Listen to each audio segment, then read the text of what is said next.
Hey folks, Jerry Stevenson, Chief Redneck in Charge at the Redneck Barbecue Lab, McGee's Crossroads, North Carolina.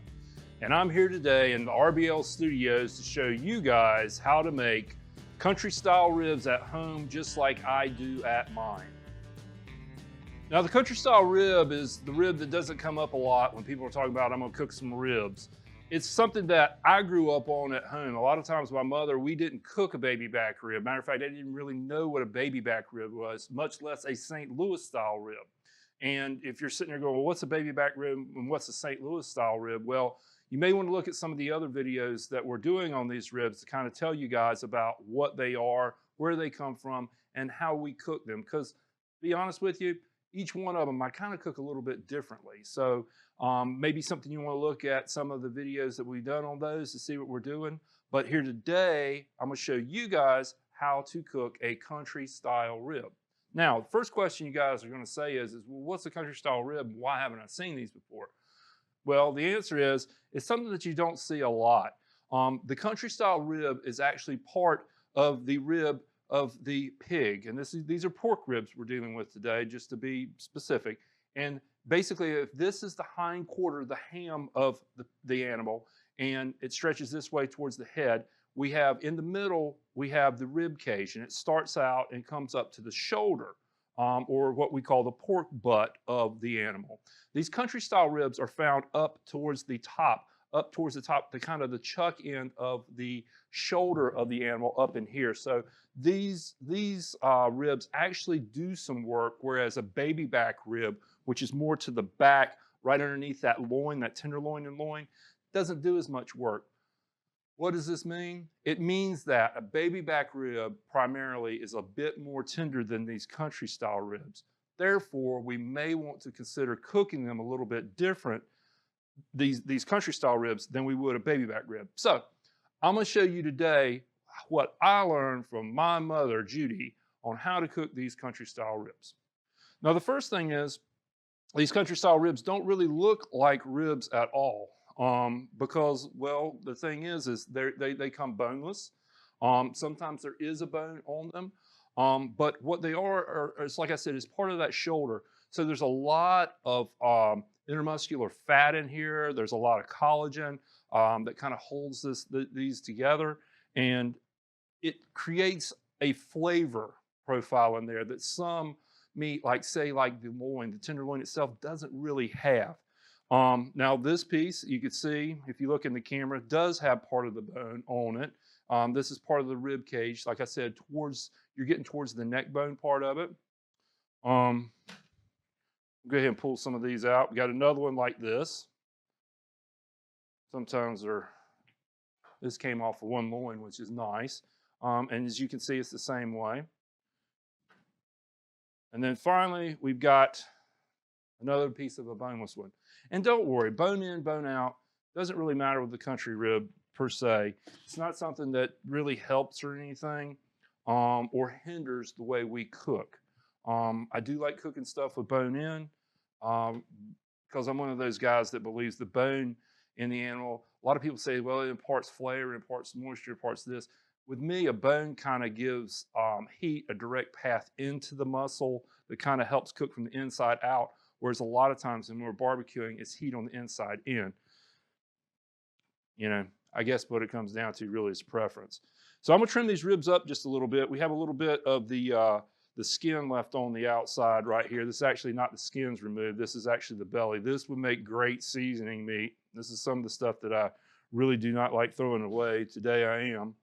But a lot of times you'll go into a store and they'll have seasoned meat, and that's kind of part of it. Some of the stuff that we use, meaning people like my mother and myself and my sister, that we use to season our vegetables and stews and stuff like that. So as you guys can tell, that's one of the reasons why you don't see them a lot, because they're not really a pretty rib. You know, a lot of times when we think we're eating ribs, we're just kind of doing this. These, more so, these are made more for stewing, and it's kind of the method we use today. So quick prep, we've got these ribs ready to go. Now, the next thing we want to do is we would like to go ahead and put our seasoning on them. The seasoning that we're going to use is the first seasoning that I put on is our Redneck Barbecue Lab all-purpose seasoning. This is the seasoning that I always talk about in the videos. I put on everything from popcorn to baked potatoes.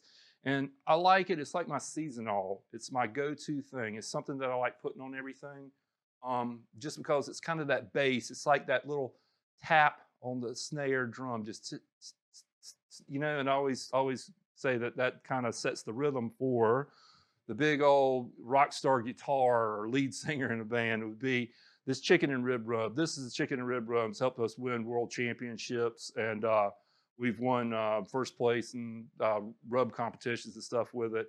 And it's something that we've used to kind of hone on the competition trail, that we made it into something where it just works, you know, basically through trial and error. And I like to put that on last. So the first seasoning we'll put on is we're going to go ahead and coat each one of these with our all-purpose seasoning. And then we're going to come back on top and apply the chicken and rib rub. I'm just putting kind of a light coat on this.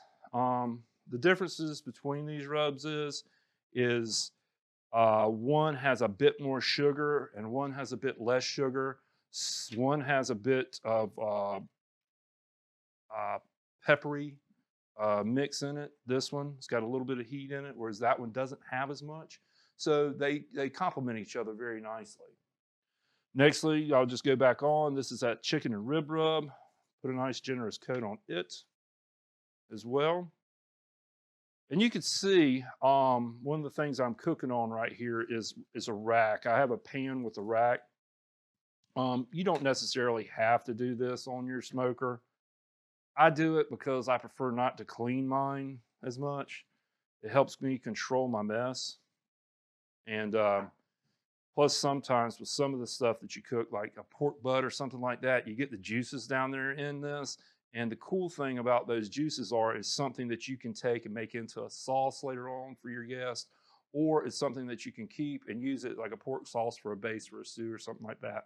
Here, this is just for damage control in my smoker to keep it clean, so Jerry doesn't have to go and clean my smoker up quite as much as I should. So, that being said, these ribs are prepped. One of the things I love to do with pork is I like to let it sit out just a bit at room temperature. You're not going to run into any bacteria thing. We're talking about 30 minutes here. So I like for these to kind of sit out. Basically, it lets some of that salt and sugar and those proteins inside that meat kind of get together and make happiness happen. It'll create like this little gummy surface on it. And when you see it, they're kind of wet looking. They're ready to go into that smoker. So give these things about 30 minutes, then we're going to pop them into a nice hot smoker we've got sitting outside. All right, so we've got our smoker here, about 275. She's rocking and rolling. Go ahead and throw these country ribs in here, get a little smoke, a little heat on them, caramelization going. Probably leave them in here for about an hour. We'll come back and check on them, and then we'll go to step 2 on how to prepare these country style ribs.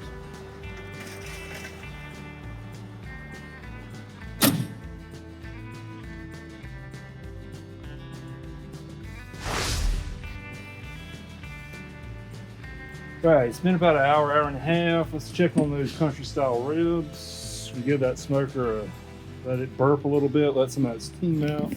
And yes, sir, these suckers are ready to go to step 2. So we're gonna go ahead, we're gonna take these out, run upstairs to the kitchen and start step 2.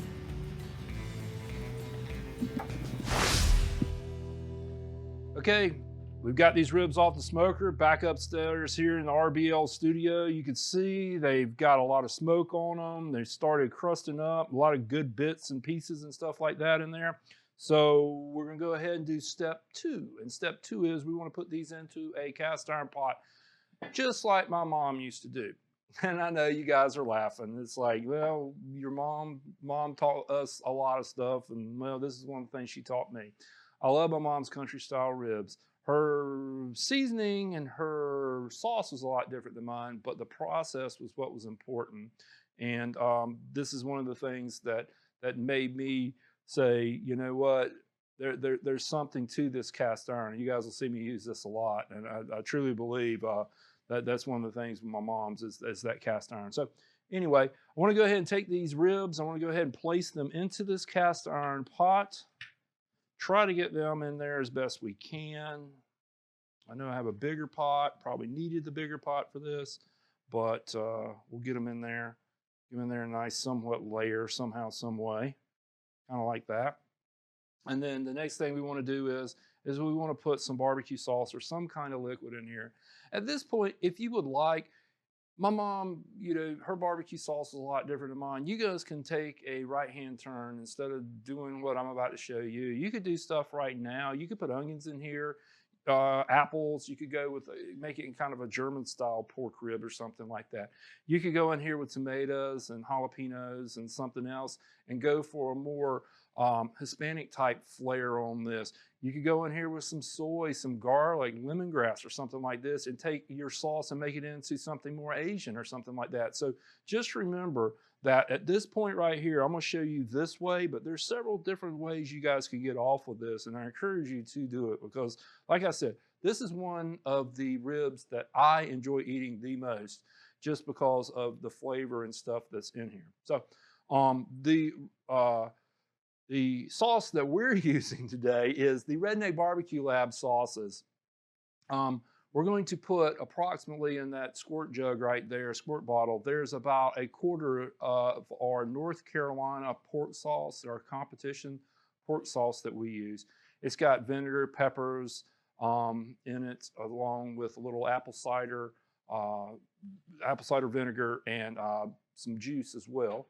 Along with 3/4 of our competition style barbecue sauce. This is the one that, you know, started it all here at the Redneck Barbecue Lab. And this is the one that I love. I may be hearing somebody in the background in there going, Daddy, that's not how you do it. My oldest daughter, she's the wizard when it comes to some of these sauce blends and rub blends and stuff like that. My daughter prefers a 50-50 mixture of this, a precise 50-50 mixture of this. So, Elle, honey, I heard you. I heard the little scream. Daddy's going with a little thicker sauce today, so please don't hold it against Daddy. So anyway, and you guys are like, why a squirt bottle? This is one of the pro tips I'll tell you. In competition and at the lab, we use squirt bottles over regular bottle. It allows us to control, as you can tell, sauce just doesn't pour out, and we can put the sauce where we want it, the right amount of sauce on it. We can cut these ribs. I don't have to use a brush. Boy, this smells good. And it just kind of helps me get stuff in there and make sure I got a little bit of this on everything. Now, this approximately what I put in here was about 10 ounces of sauce. You could put more, put a little less. There will be some of these juices that are going to come out of this meat and it's going to create this sauce, but that's pretty much it. I'm going to go ahead and throw a lid on this and throw it into a 375 degree oven, 375. For approximately 45 minutes, I'm going to check it. I'm just looking for this to be fork tender and falling apart. Basically, you could tear it apart with a fork. So let's go ahead and put the lid on this. Let's throw it into that oven. Let's go ahead and finish this because I want to eat some. So be right back as soon as they're done. Okay, we're back. Our country style ribs have been in the oven now for about an hour and a half. It's time to see what they look like and if they're ready. So let's see how we did. Oh yeah. Tell you the first thing that I smell is I just smell this porky, sweet vinegar smell just comes right out and perforates my nose when we do. Let's see how we are. Yeah, they're nice and tender. Yes, sir. I think these are ready to go. All right. Let's go ahead, and this is really hot, this cast iron skillet. It's one of the things, like I said, this is how I cook these ribs. I don't cook these on the grill or anything like that. I cook these just the way my mom cooks them at home on this cast iron skillet here, and the way I grew up on these country style ribs. But let's recap what we did here, folks. These are the country style ribs, and if you're following our rib series that we're doing here on our YouTube channel, along with some of the videos about baby back ribs and St. Louis style ribs. You know, these country style ribs are from the upper part of the rib on the pig towards the shoulder. They're up towards the chuck end, up in the shoulder. They're a lot meatier, a lot thicker. They kind of go into the neck bone of the animal. They're best served braised versus grilled. Grilled, they're very chewy and hard to break down and make tender. But this is kind of the way my mom did. They threw them on the grill and grilled them, give them a little flavor on the outside, much like you would sear something in a pan and then cover it up and braise it. Same thing we did here. We took the rib, we put our Redneck Barbecue Lab original seasoning on it, as well as our Redneck Barbecue Lab World Championship chicken and rib rub on top of this to give it that 1-2 punch. It's in a smoker for about an hour, hour and a half, get some caramelization, nice color on there from the rub. We put it into a cast iron pan. We used our Redneck Barbecue Lab sauce as our braising liquid. At this point, I reminded you guys, you could use any kind of sauce you wanted to on this rub. If you wanted to use Asian sauce, that would be fine. But more Hispanic or South American style sauce would be fine. You can use pretty much anything you want to. Apples, you know, in there, along with some onions, and you know, you could do some German style type pork with this. So that was kind of up to you. But we here today at the Redneck Barbecue Lab Studios used a combination of 25% of our North Carolina pork sauce with 75% of the Redneck Barbecue Lab competition sauce, the red sauce we won so much money with. That's like my go-to. And I know my daughter is saying, no, Dad, it's 50-50 red to green, but I like 25-75, so we'll probably argue. That's what we do here in North Carolina. We argue about barbecue a lot. So once we had put the sauce on this, we covered it in a cast iron skillet. Cannot just tell you, I think that's the difference between my mom's cooking and mine was her cast iron. So much love, so much, you know, meat and meals were made in that thing. That's what differentiates hers from my cast iron. But we threw it into that cast iron, put it into a 375-degree oven. It did take about an hour and a half to get these tender meaning where I could just run the probe in and it came out probably 205 degrees. So without further ado, let's see how we did on this country style rib. I could just pick it up and eat it. A friend of mine called it heathen style one time. It's very hot, as you can tell. It's very, very hot. It literally just came out of the oven. You could pick it up and eat it heathen style, you know, grab the bone and look like you were King George, you know, eating a turkey leg. But I like just basically picking. I'm a picker when it comes to eating barbecue. If you guys haven't seen my videos before, but I can tell you right now, it smells so good. So I hate doing this in front of you, but you know I got to do it. So let's see how we did today.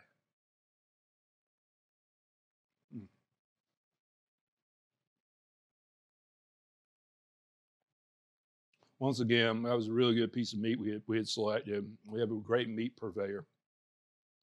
But this pork rib is really, really tender. Very, very porky. It's got some smoke flavor to it. It's got salt from that rub in there, smoke from that smoker, and it's got some heat in there from that vinegar sauce in there. It gives it a good acidity along with a little bit of heat on the background, and just kind of a melt in your mouth flavor. Man, it's good stuff. Apologies. Best part of the job, worst part of the job. Best part I get to eat, worst part I have to do it in front of you guys. But I hope this encourages you guys and ladies to go out there and do this for yourself. These are a very economical cut of meat. You can find them in your butcher shop or at your restaurant shopping center chain. Readily available out there, and I encourage you guys to use these and to experiment, create some different flavors, different dishes along the lines that come somewhat like what I did here today with you guys. So once again, folks, I'm Jerry Stevenson, Chief Redneck in Charge at the Redneck Barbecue Lab in McGee's Crossroad in Benson, North Carolina. I'm here at the RBL studios with my friend Mike Baker, the owner of Event Webcasting. We're making these YouTube videos for you guys. This is for you. Kind of our way of giving back. Y'all have given so much to us in terms of support at the stores and these rubs and sauces you guys buy from our website, redneckbarbecuelab.com, our retail suppliers where we sell these and you supporting them. God bless y'all, man. We love y'all to death. And I just hope we can give something back to you guys and maybe inspire you or your children, your sweetheart, your spouse, or somebody to kind of start cooking some of this stuff. So it's very important for you guys to like this channel, share this with your friends, subscribe to it if you're not already a subscriber. Click on that bell. Click on that bell so you know when other videos like this, like the others that are going to drop in our rib series, you're going to know when they come out before anybody else does. And above all, please leave us our comments and suggestions as to what you thought about this video or what you would like to see in the future. Your feedback is very important to us. Your feedback is the energy of why I'm standing here today doing this for you and cooking barbecue down the road and making it for you and your family. So, man, I just can't tell you guys right now enough. Please be kind to one another, smile, be patient. The world needs it, your kids need it, we all need it, and it's something we can all do. It's free and it's easy, so please, let's pass this on while we can. So until next time, you guys be great. Love y'all. See y'all soon.